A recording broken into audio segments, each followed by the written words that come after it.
All right, a comprehensive so-called truth-telling project on Australian history is set to document every law and policy that's impacted Indigenous people since the arrival of the First Fleet. The project, which will be known as Towards Truth, is purported to be the first attempt to chronicle in legal detail the story of how Australia's government and institutions have shaped the lives of Aboriginal Australians. The project, they say, will draw on the legal research skills of some of Australia's top legal firms and universities, with the goal of demonstrating how Indigenous dispossession has occurred methodically under law. Now, I've got some serious reservations with this project, and so too does my next guest. Chris Merritt, the legal affairs contributor at The Australian, joins me now. Chris, talk us through this project, Towards Truth, they're calling it. What are your concerns over it?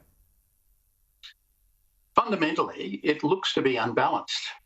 If you're going to look at truth, you need to look comprehensively. And it seems pretty clear from what we've read in the paper today that this is really about one side of the argument. Law can have adverse effects and it can have beneficial effects. And it's pretty clear that what this audit is on about is looking for the adverse effects. It tags itself as a deep dive into dispossession. Now, that's one half of the story. Nobody can deny that this country was taken over and sovereignty now resides in the federal government. There's no doubt about that. Mm-hmm. That's one half of the story. Mm-hmm. The other half of the story is there has been a beneficial impact on Aboriginal people. It's not all doom and gloom. And I'm worried that if this project does focus on the negative, it will simply perpetuate a culture of victimhood, if you like. And I think it would provide a very weak basis for what is clearly the next step, which is a move towards some form of treaty, which has its own problems. I can't see how a treaty can be signed with any group other than a nation state. And here we are, we're considering signing a treaty with ourselves. I see it as quite problematic.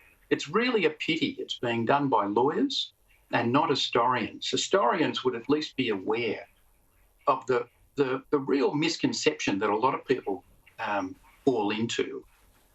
They judge historical events by the standards of today.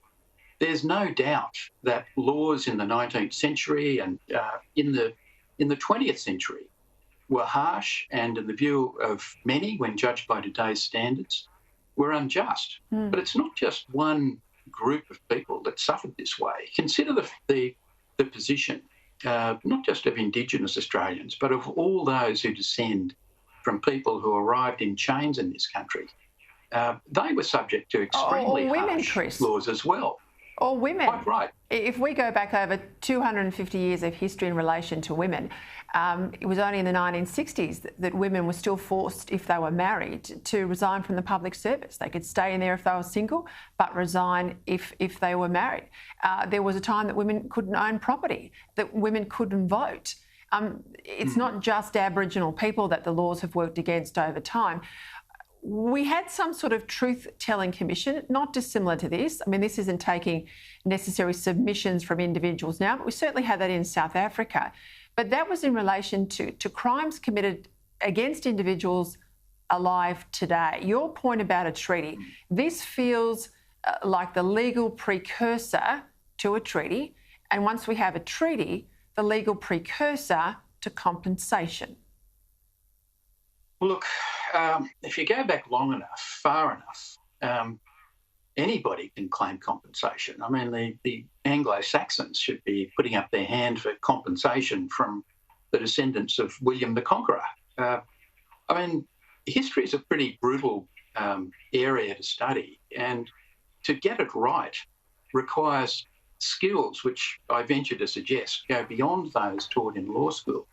Anybody can collect a series of statutes that are harsh and unjust. The other point I'd like to make too is, for most of Australian history, Indigenous affairs were not a responsibility of the federal government. Until Federation, the Crown, the British Crown, had responsibility for the conduct of the separate colonies in this country. After Federation, Aborigines were specifically excluded from the responsibilities of the federal government. That only changed in 1967. So the victims if to call them victims in this audit, should be looking to the states and even, dare I say, the British government if they have any real complaints. After 1967, it's a different kettle of fish, but I doubt whether it will be balanced.